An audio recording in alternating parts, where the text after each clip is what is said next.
My father was a pastor, and the night he told me to get out of his house, I was 5 months pregnant and kneeling in the dirt outside his front door. Years later, the same man fell to his knees in front of our whole church because of one tiny sentence that came from my little girl.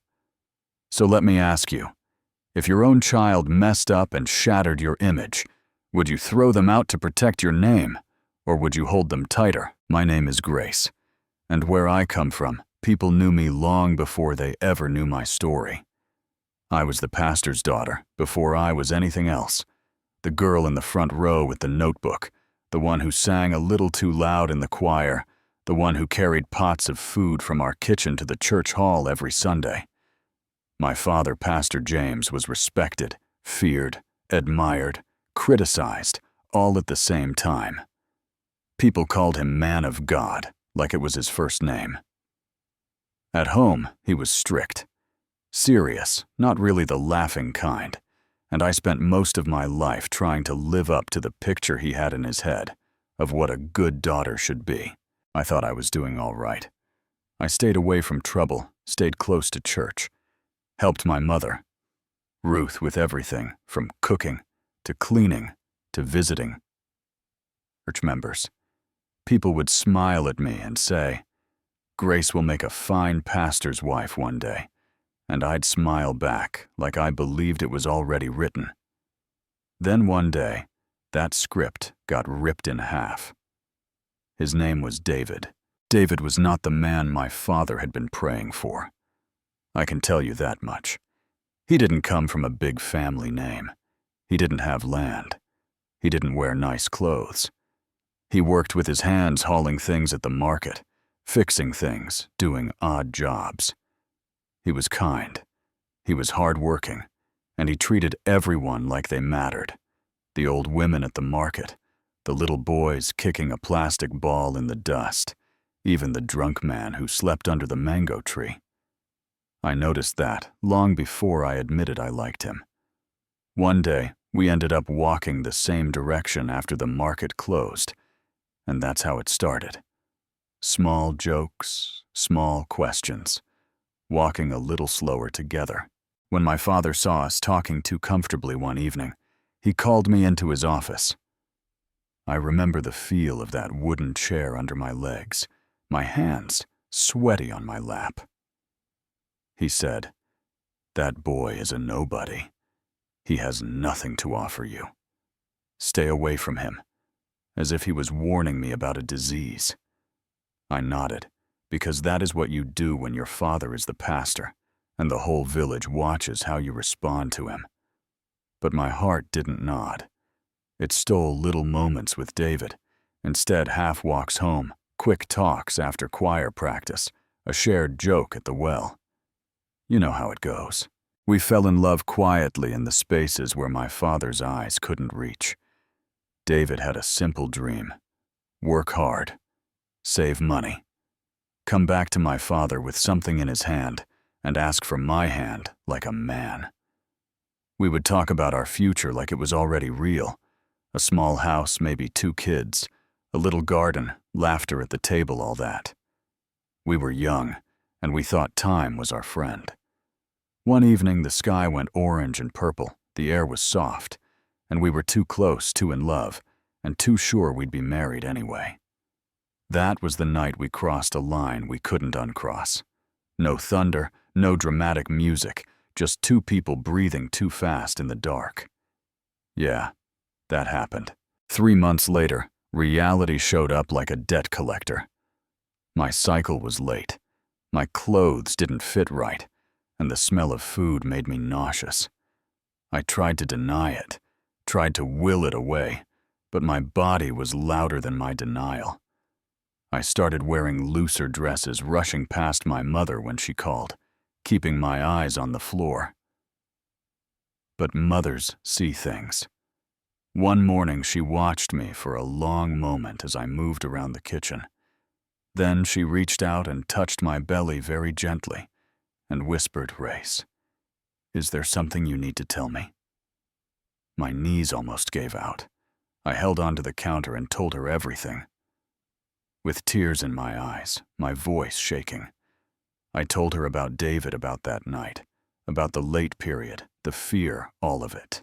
My mother Ruth cried with me, wrapped her arms around me, and for a second I felt like a little girl again, who scraped her knee and ran to her mom.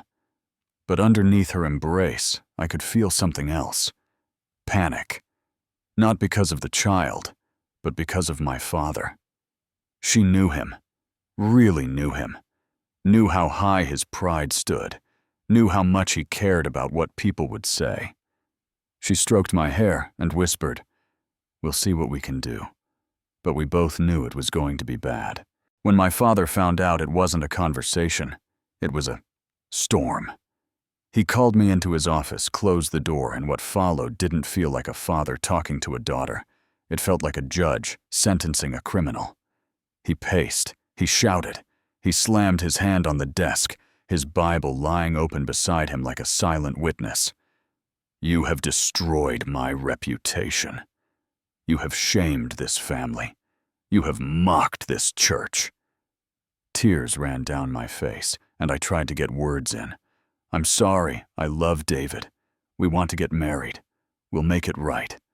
But he didn't care about love. He cared about shame. For 2 hours, he emptied his anger on me until his voice was raw. That evening, he made his decision. No prayer, no discussion, just a verdict. My mother was in the corner of the living room, eyes to hands, twisting her apron. My father stood in the doorway, looked at my belly, then at my face and said, "Pack your things. You will leave this house tonight. I would rather have no daughter than have a daughter who brings shame on my name." When he said no daughter, something ripped inside me.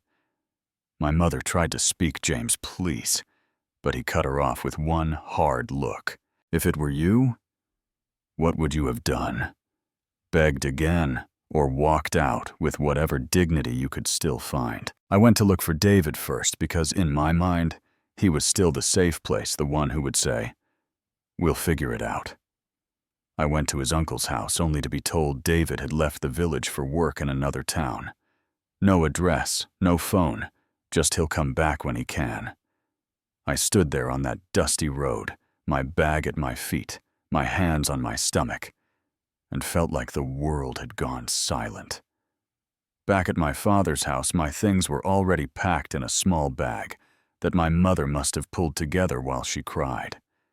She pressed some money into my hand and whispered, "I'm sorry, my child," but she didn't have the power to stop what was happening. That night, I slept under a tree near the market, hugging my bag like it could protect me, my body cold against the hard ground. I listened to dogs barking in the distance, drunk voices arguing the wind through the leaves, and my own heart pounding too loud. I stared up at the sky and said, "God, did you leave too? Or are you just watching this like everyone else?" Morning came, and the world started up again like nothing had happened. But everything had happened. I was still sitting under that tree when an older woman with a basket of vegetables on her head stopped and really looked at me. Not the quick, curious glance people give when they see something messy, but a deep look. She put her basket down, came closer, and asked, "My child, why are you here like this?" That woman was Mama Io. I tried to hold it together, but something in her voice broke the dam. I told her the whole story between sobs. My father, the pregnancy getting thrown out, David being gone. She listened, shaking her head slowly, and when I finished, she said a sentence I will never forget. "Your father is a hard man, but God is not like that. Get up, you and that baby are coming with me. No questions about marriage first. No demand for proof or lecture. Just a decision to help." She took me to her small house at the edge of the village. Mud walls, tin roof, a little farm out back. She gave me a mat to sleep on, shared her food. And for the first time since leaving home, I slept indoors. Life with her was simple, but it steadied me. We woke up early to tend the crops, walked to the market with baskets on our heads, sold vegetables, came home tired but satisfied. She taught me how to plant, how to harvest, how to save a little bit each day, how to stretch a pot of soup so it fed more people. At night, we would sit outside on stools, feeling the night breeze, and she would talk to God like she was talking to an old friend. She didn't talk about me like I was dirty. She talked about me like I was wounded. She would put her hand on my growing belly and pray, "Lord, bless this child. This life is not a mistake to you." As my belly grew and the baby kicked more and more, I began to talk back to her, my daughter, who I hadn't met yet. I would lie on my side on the mat at night and whisper to my stomach, "Little one, I'm sorry your story is starting like this. I promise I will protect you the way I wish I had been protected. If you are a girl, I'll call you Joy, because that's what I need the most right now." Back in my parents' house, there was no joy. My mother, Ruth, started fading. She ate little, slept badly, spent hours staring at the door like she was expecting me to walk in any moment. People in church started whispering. Some praised my father for being strong and disciplined. Others said quietly, "He went too far."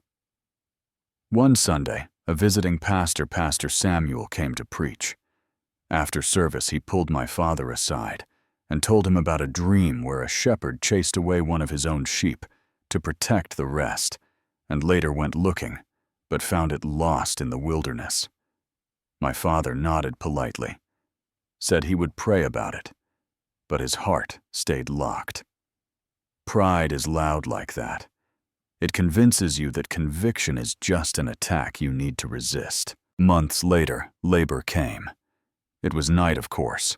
Pain never checks convenient hours. Waves of agony ripped through me, and I screamed for two people who weren't there, my mother and David. The village midwife came giving instructions, wiping my forehead, telling me to breathe, while Mama Io held my hand and prayed. Hours felt like days, sweat and tears and fear all mixed together. Just before sunrise, a cry cut through the room, sharp and strong.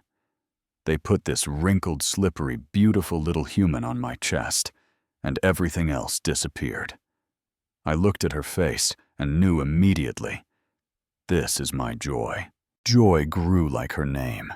She smiled early, laughed loud, reached for everyone. In the market, women would stop and pinch her cheeks, saying, "This child has light in her eyes," and I'd smile with that soft ache in my chest. I worked hard to provide, selling vegetables, saving coins, feeding her first before I took a bite. Sometimes at night, when she'd finally gone to sleep, I'd pull out the few family photos I had saved in my bag. When I was thrown out, there was my mother in her Sunday dress.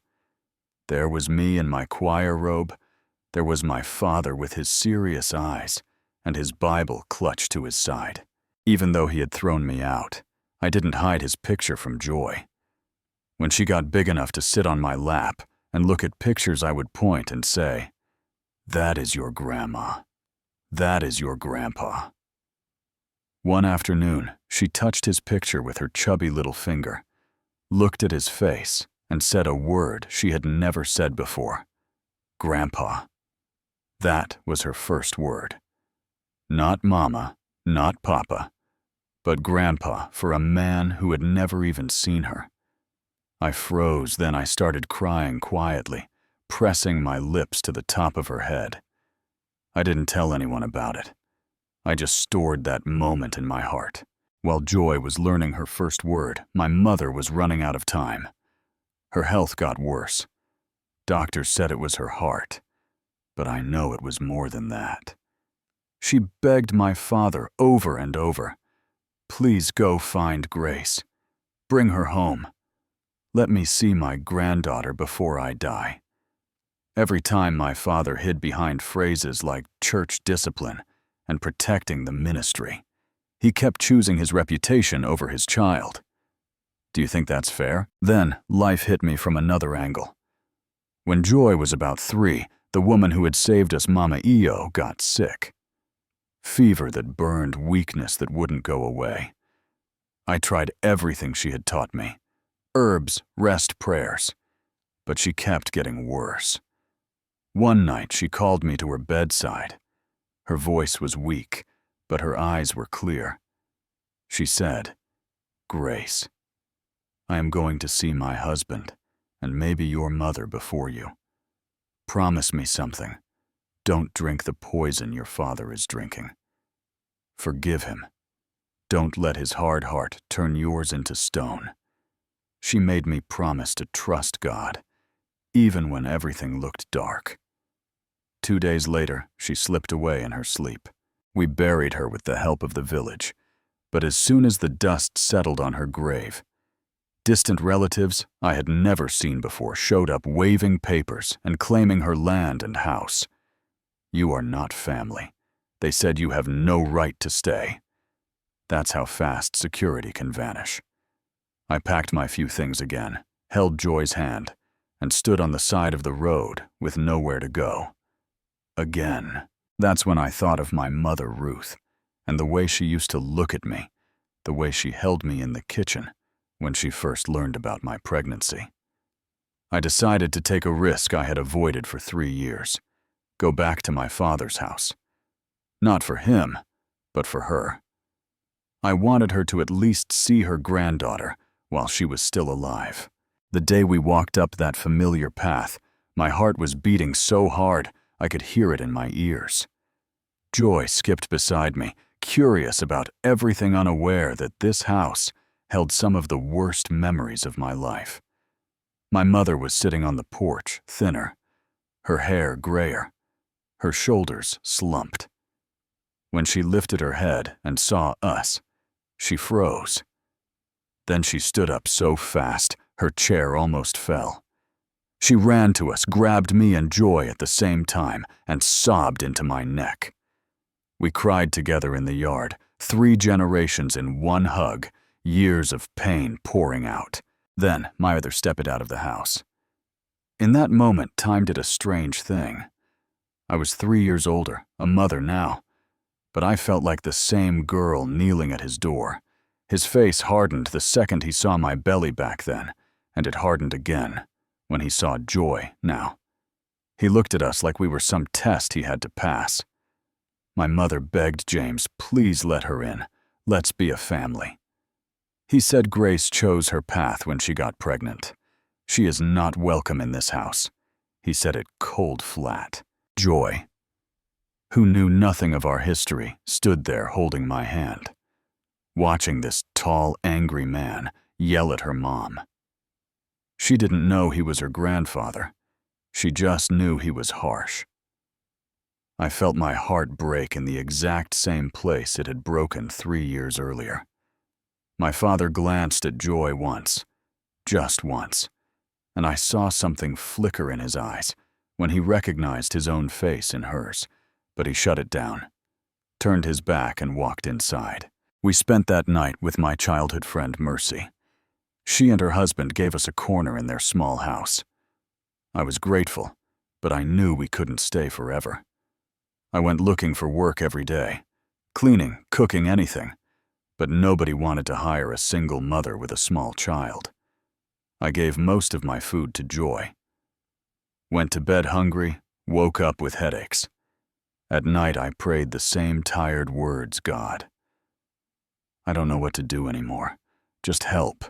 Joy would wrap her little arms around my neck and tell me, "It's okay, Mama, everything will be fine." And I'd wonder how a child like that came from a mess like me. Meanwhile, my father wasn't doing as fine as he pretended. His house was quieter, emptier. My mother's health spiraled downward. The doctor said her body was just giving up. My father, standing at her bedside, finally heard words he couldn't preach his way out of. My mother whispered, "If you ever loved me, bring grace and joy to me before I die." He told her he would send for us in the morning. Morning came too late. She died in the hours before the sun came up, without holding her granddaughter, without truly reconciling with me. When my father realized what his delay had cost, guilt hit him like a wall. The funeral was 3 days later. Everyone came.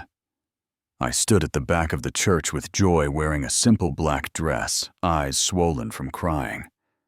I didn't know if I was welcome, but I knew I had to be there. A church elder saw us and quietly invited us in after the service gave us food. I saw my father move through the room like a shadow, shaking hands, nodding at condolences, but his eyes kept drifting toward the corner where Joy and I sat. He saw how thin I was, the way Joy's dress was patched the holes in her shoes. For a second, I saw pain in his face, but then he stiffened up again. Pride is stubborn like that. He let us walk right past him when we were leaving, said nothing, and I went back to Mercy's house with a full stomach and an empty chest. Weeks later, the twist I never saw coming walked into my story, wearing a bag of tools over his shoulder. I was at the market again, arranging vegetables on my mat, tired but functioning. I heard someone say my name. Grace. I looked up and saw David. Older. Stronger, his face more lined, but those same eyes. He dropped his bag and just stood there. Then Untamel, we hugged in the middle of the market like we were the only two people on earth. He kept saying, "Where have you been? Why didn't you find me? What happened?" And I just shook my head, laughing and crying at the same time, because how do you summarize 3 years of pain in one breath? I told him piece by piece. The pregnancy, my father throwing me out, sleeping under a tree, living with Mama Io, having our baby getting rejected again at my parents' house, scraping by with Mercy. When I told him about Joy, I watched his face carefully. His eyes filled with tears. "We have a daughter," he said, like he was afraid to believe it. I pointed to where she was playing with some other children, her laugh ringing out over the noise. He walked over. Slowly, knelt down in the dirt, so he was at her eye level, and said, "I'm David. Can I be your friend?" She looked at him with that serious little face she made when she was thinking, then smiled and said, "Okay," and took his hand. That was their first moment. Then came the reversal. The man my father called a nobody became the one who stepped up when everything fell apart. David had been in the city all that time, working on construction sites, saving money, planning to come back and ask for my hand properly. He had no idea my father had thrown me out. When he heard what had happened, he wasn't angry at me. He was angry at himself for not being there. He said, "I can't change what you went through, but I can change what happens from now on. I want to marry you. I want to be a father to our daughter. I want to give you a home." Right about here is where I usually tell people, stick around because what happened next will blow your mind. We had a simple wedding at the village chief's compound. Nothing fancy. Mercy and her husband were there, a few neighbors, a couple of curious children who just wanted to see the bride. I wore a borrowed dress. Joy carried flowers. David bought her smiling like the sun.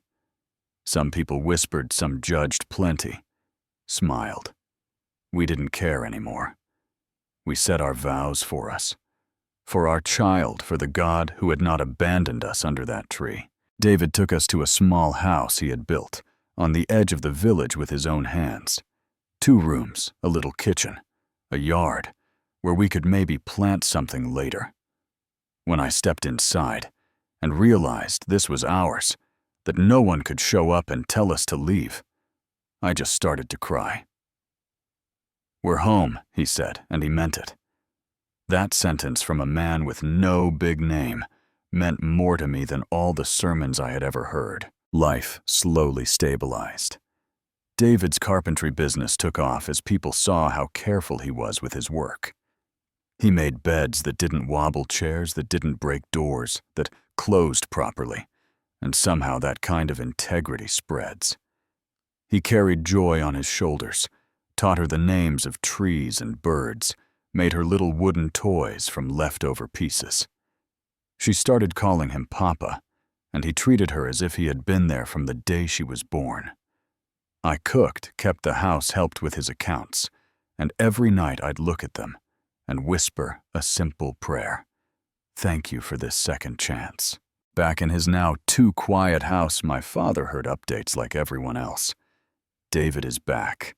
He married Grace. Their little girl is beautiful.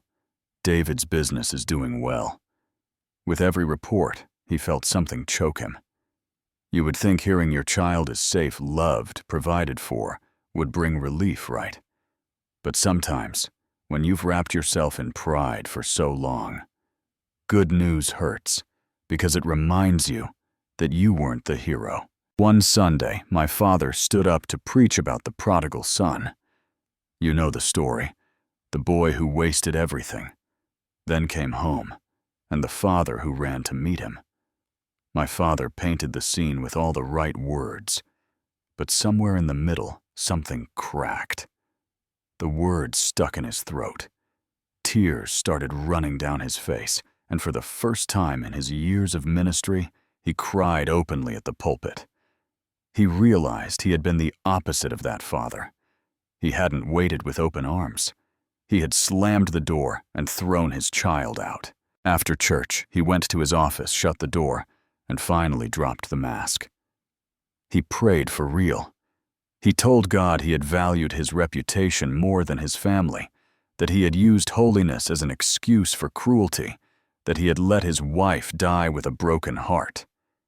He asked for forgiveness, but this time, not the kind you ask as a general idea, the kind you ask because if you don't say it out loud, you'll drown. He didn't know if I'd ever forgive him, but he knew one thing. He had to try. The next morning, he walked down a path he had avoided for years. Every step toward my house felt like another wall coming down. He reached our door and stood there for a long moment, hand hovering to knock. Inside, I was just finishing cleaning up after breakfast. David was already at work. Joy was playing somewhere in the yard. Someone knocked. I wiped my hands and went to the door, opened it, and froze. My father. We stared at each other across a doorway where so much had started. My brain went blank. Was I supposed to invite him in? Shut the door? Ask him what he wanted? Scream? I had no script for this part. Before either of us could speak, I heard small feet running. Joy appeared next to me, peeking out, her eyes widening. She recognized him from church and the funeral. "Are you the sad man who needed prayers?" she asked, completely serious. That one line shattered him more than all my tears ever had.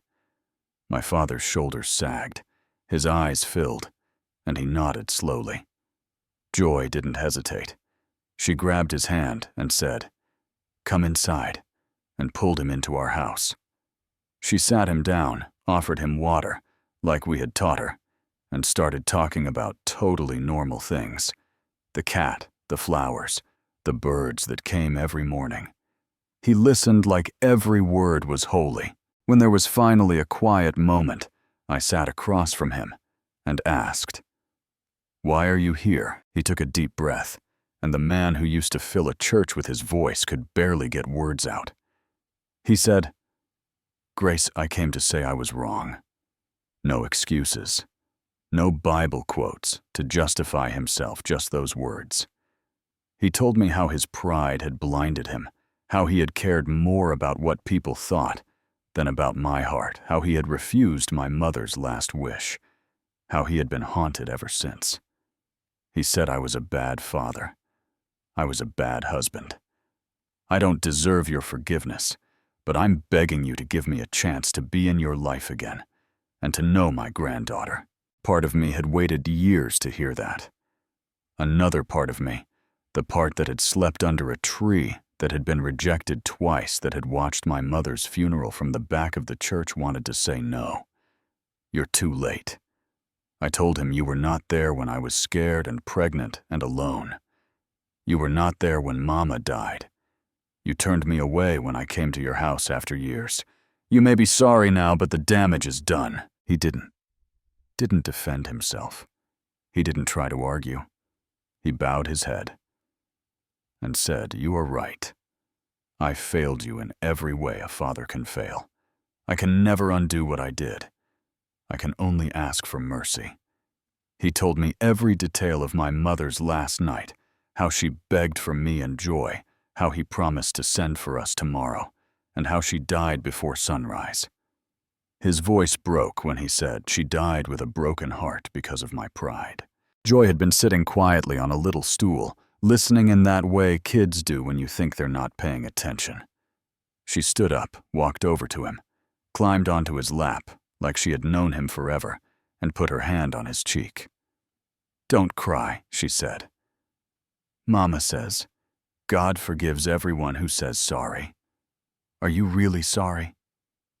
He nodded, tears falling freely. Then she turned to me and asked, "Can we forgive the sad man, so he won't be sad anymore?" What do you even do with that? In that moment, I saw my whole life like a movie in my head. The doorway, the dirt under my knees, the tree at the market, the small house at the edge of the village, the grave of my mother, the grave of Mama Io, the way Joy had said Grandpa to a picture before she could barely talk, and my father sitting in my house, now finally broken. I remembered what Mama Io had said on her deathbed. Holding anger is like drinking poison and waiting for the other person to die. I realized I had been sipping that poison for years. I looked at my father and said, "I can't pretend everything is fine just because you said sorry once. Forgiveness is going to take time. But," and here's where my voice shook, "I am willing to try. I am willing to let you be part of Joy's life if you're serious about changing.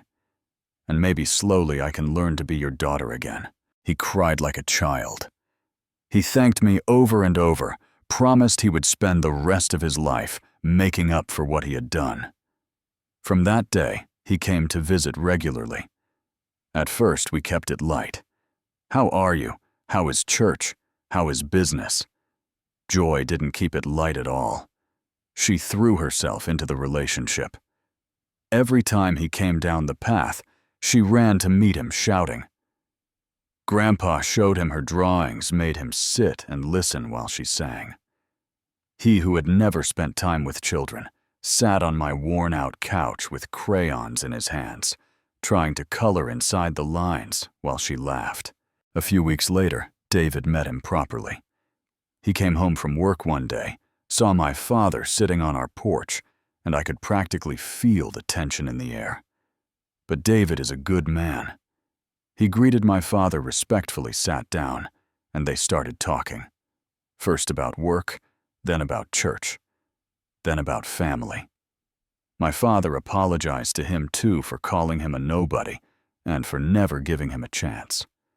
David said, "What matters is what we do from here. The past hurt, but we're still here." As our relationship healed, my father's ministry changed. He started preaching more about grace and less about punishment, more about second chances, and less about keeping up appearances. He set up small funds to help single mothers, organized food drives, visited families he would have judged before. Some people in church were confused.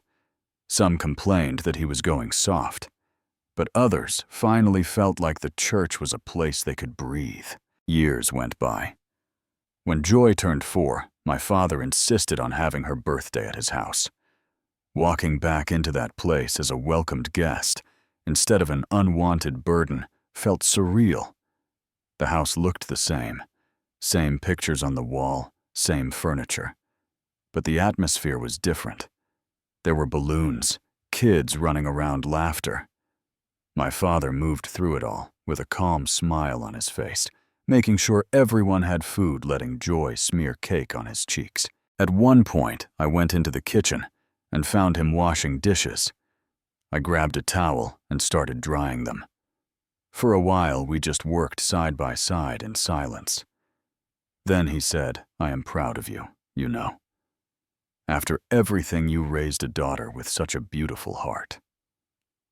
I swallowed the lump in my throat and said, "Sometimes I don't even know how we survived those years. But when I look at her, I know it was worth every tear." He asked if I thought my mother would be happy with how things turned out. I thought about her, about the way she looked at me the day she found out I was pregnant, about all the times she must have wanted to come find me, but didn't because of him. I said, yeah, she would be happy that we found our way back to each other. Eventually, I started going back to his church.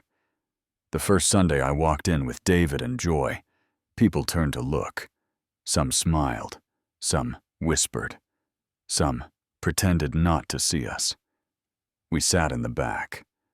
When my father saw us, he had to pause his sermon for a moment, take a breath, wipe his eyes.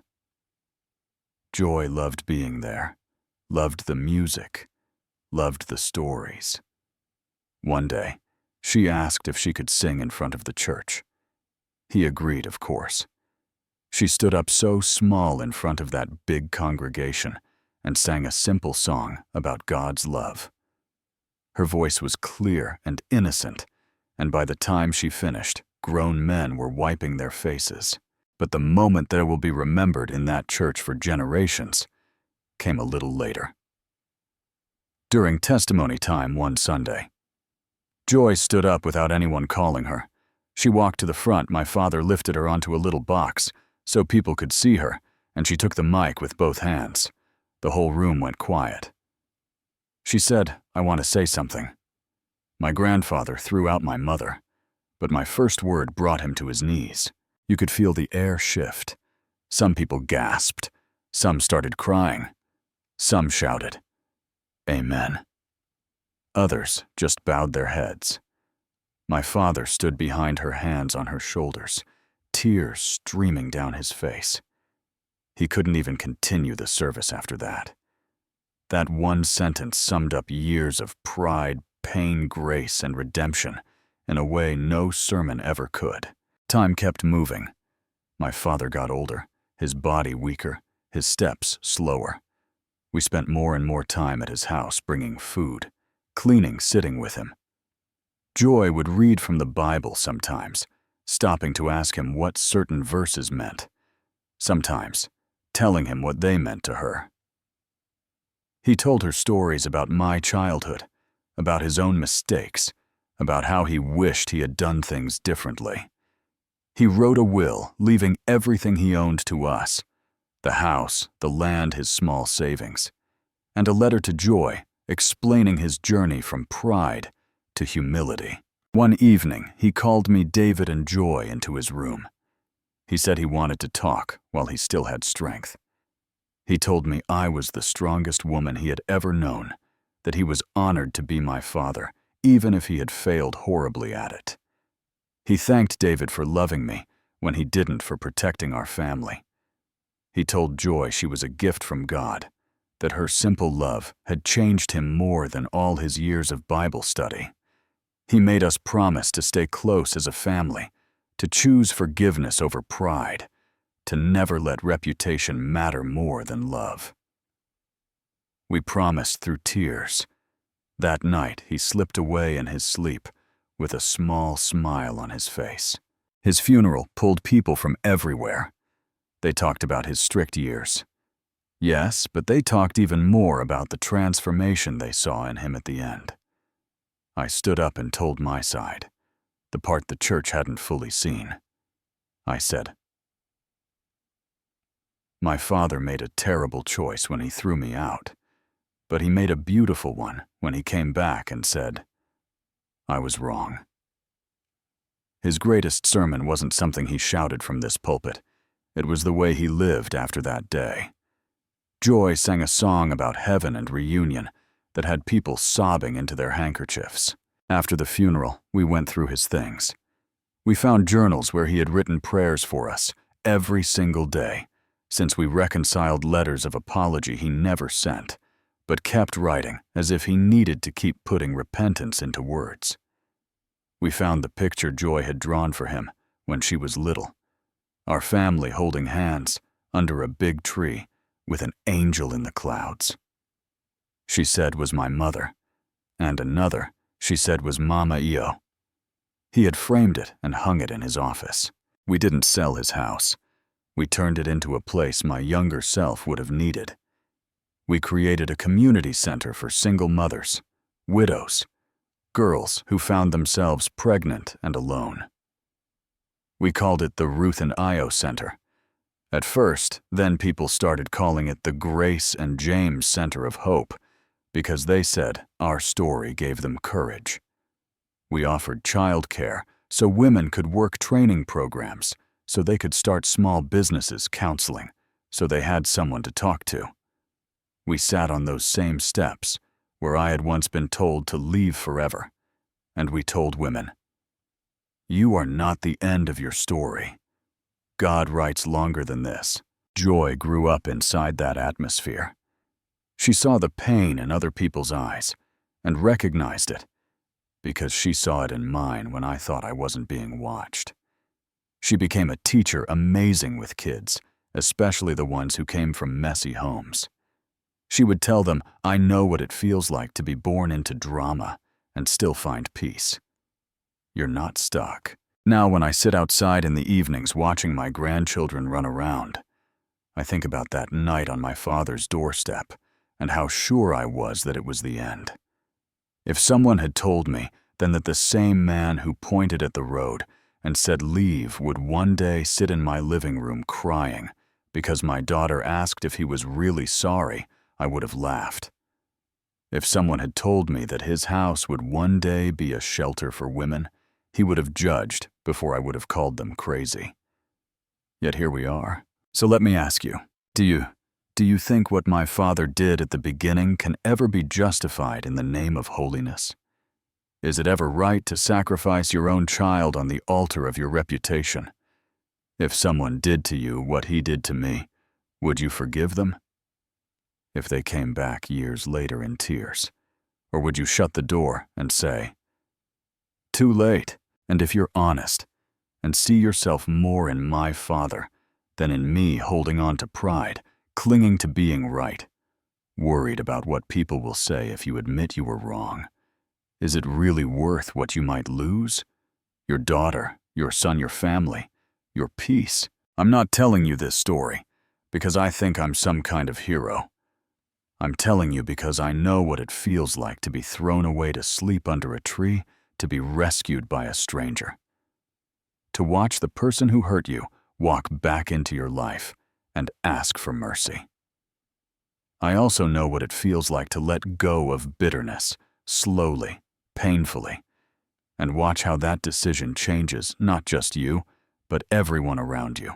If any part of my story hit you in the chest, if you saw your own father in mine, your own younger self in me, or your own kid in Joy, I really want to hear from you. Tell me in the comments what you think. Was I right to forgive him? Would you have done the same? Do you think I forgave too easily or not enough? Have you ever cut someone off and later regretted it? Or have you been the one on the outside waiting for the door to open again? Share your thoughts, your anger, your stories. Argue with me if you need to. This isn't just about my family. This is about every family that's ever let pride speak louder than love. If you know someone who needs to hear that no situation is too broken for God to work in, share this video with them. And before you go hit, like if this story meant something to you, subscribe. If you want to hear more real stories like this. And most of all, use that comment box. Tell me where you're watching from. Tell me what part of this story stayed with you. Tell me what you would have done if it were you. Because reputations fade, titles change, but the way we talk about these things together, that's how healing starts.